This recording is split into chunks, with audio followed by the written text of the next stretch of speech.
Halo semuanya, perkenalkan saya Muhammad Dilan Bahtiar dari Perpajakan 20A dengan NPM 20064797666.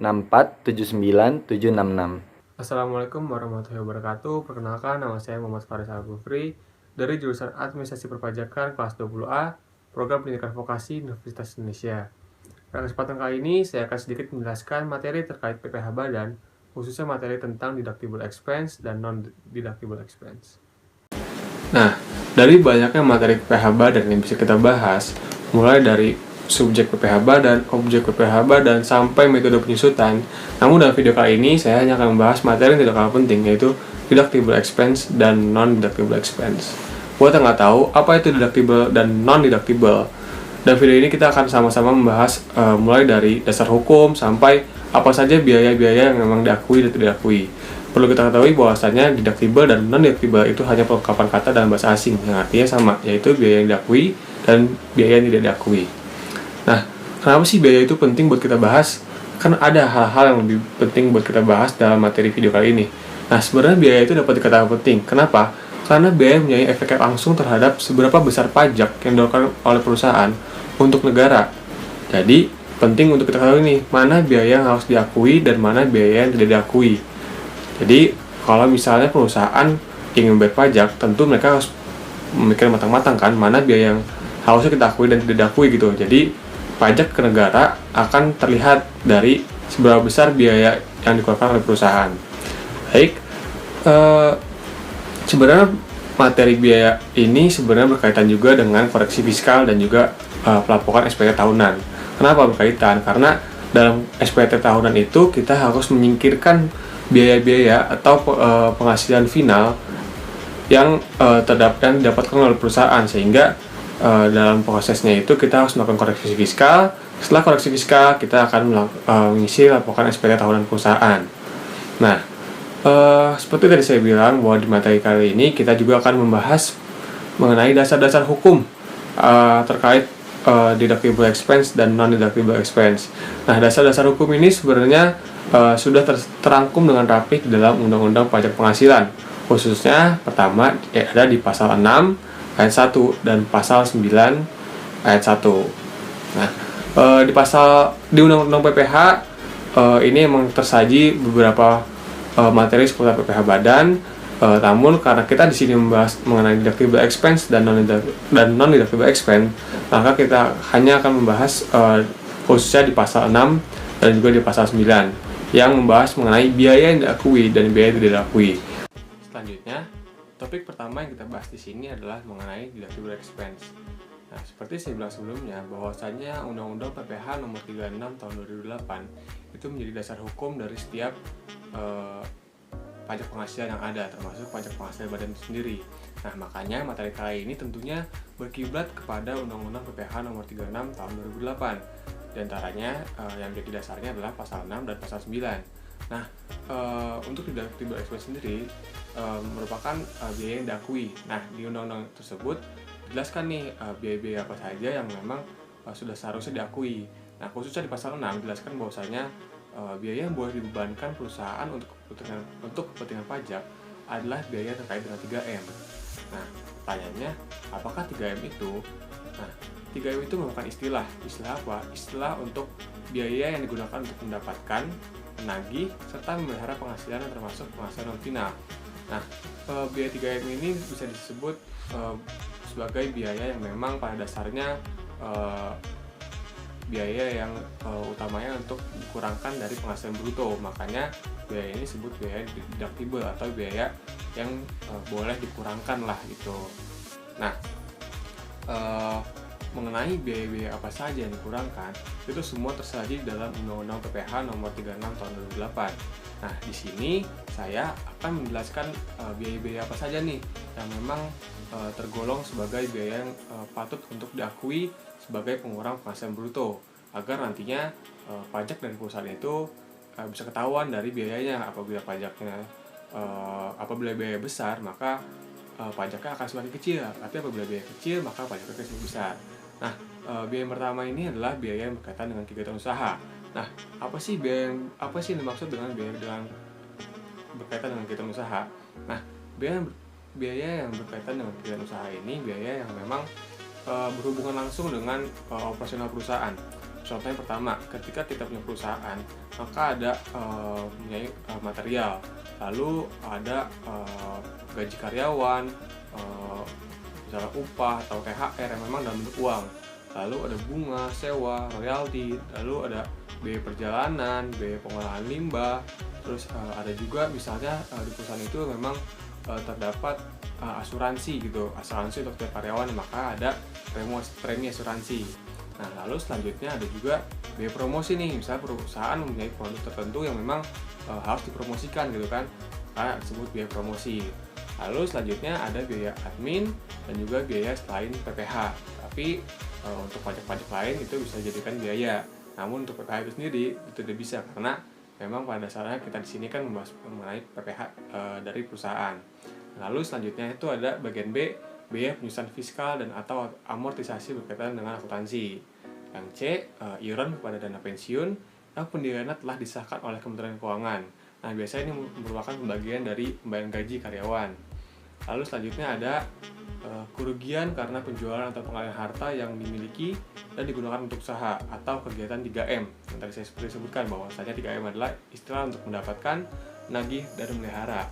Selanjutnya adalah kerugian dari selisih kurs. Nah, misalnya kita punya utang dari luar negeri, nah terus karena kurs Indonesia dan kurs dolar itu berkurang, maka nanti ketika utang tersebut dibayarkan, mata uangnya akan mengecil, kursnya turun, akhirnya untung kita semakin kecil gitu kan.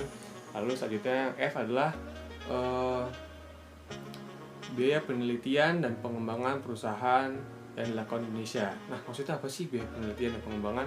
Nah, misalnya perusahaan ini ingin melakukan penelitian atau pengembangan di Indonesia dengan tujuan untuk meningkatkan sumber daya manusia yang ada di Indonesia gitu kan. Misalnya mereka mengirim orang untuk melakukan penelitian, untuk melakukan pengembangan di suatu daerah dengan tujuan untuk meningkatkan sumber daya manusia gitu kan. Nah, selanjutnya G ini seringkali kita dengar bahwasanya ada beasiswa dari perusahaan A, perusahaan B, atau magang di perusahaan A, perusahaan B. Nah, biaya-biaya yang dikeluarkan ini tentunya bisa diakui sebagai pengeluaran penghasilan bruto. Lalu yang H, ada piutang yang ternyata tidak dapat teragih dengan syarat prinsip realisasi bukan cadangan. Poin selanjutnya adalah sumbangan dalam rangka bencana nasional yang diatur oleh peraturan pemerintah.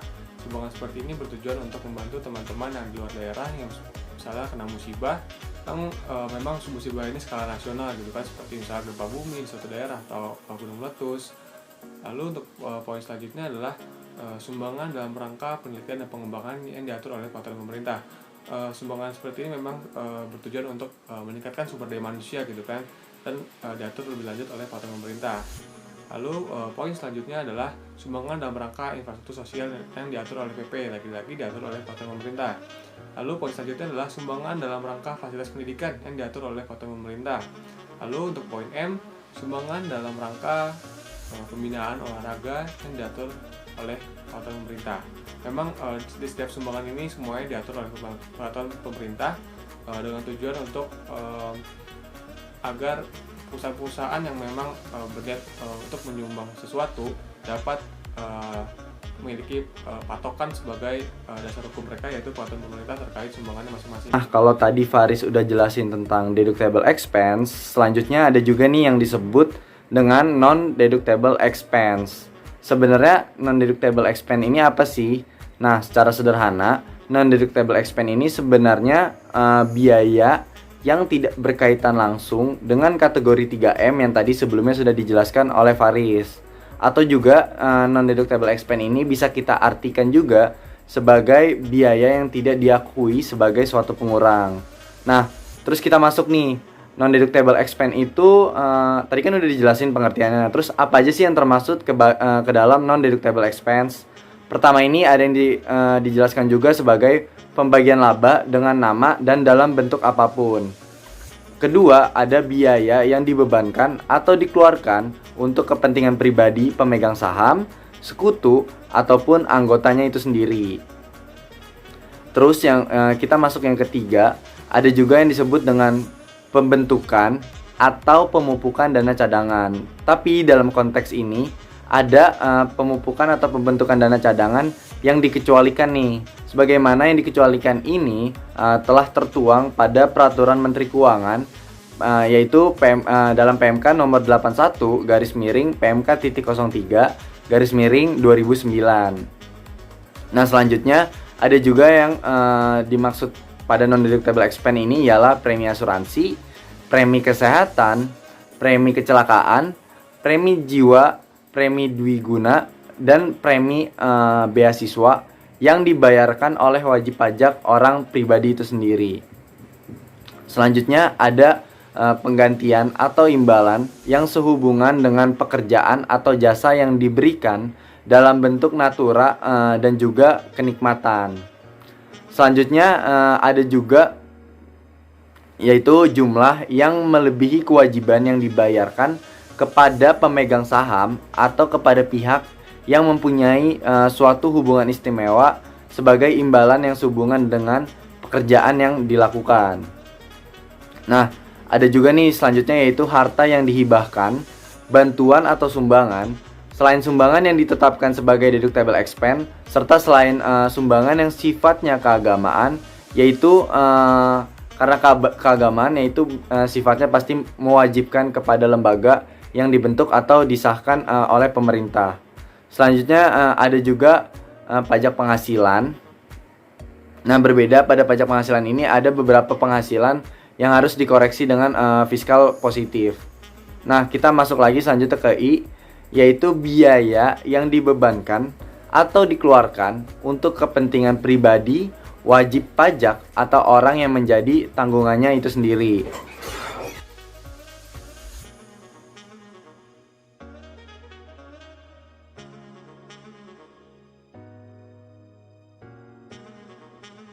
Selanjutnya ada gaji anggota persekutuan, firma ataupun perseroan komanditer yang modalnya tidak terbagi atas saham. Selanjutnya nih yang terakhir ada juga yang disebut dengan sanksi administrasi dan pidana di bidang perpajakan.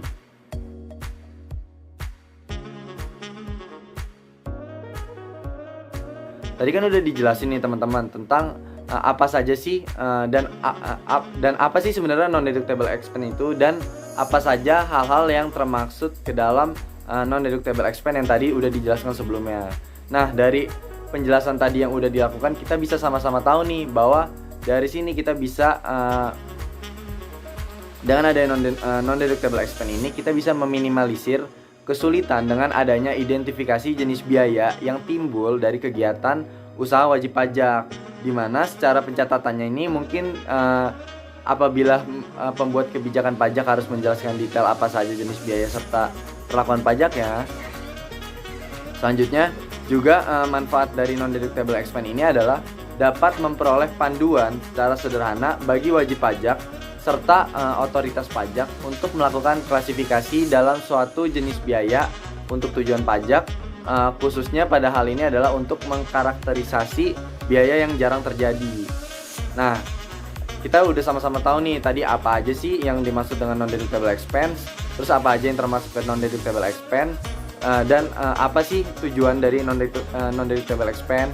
Nah, dari hal itu kita bisa tahu nih dengan adanya konsep biaya non-deductible expense, ini bisa jadi suatu konsep di mana bisa membantu kita untuk mengklasifikasikan adanya beberapa jenis biaya sebagai kepentingan perusahaan maupun pribadi itu sendiri.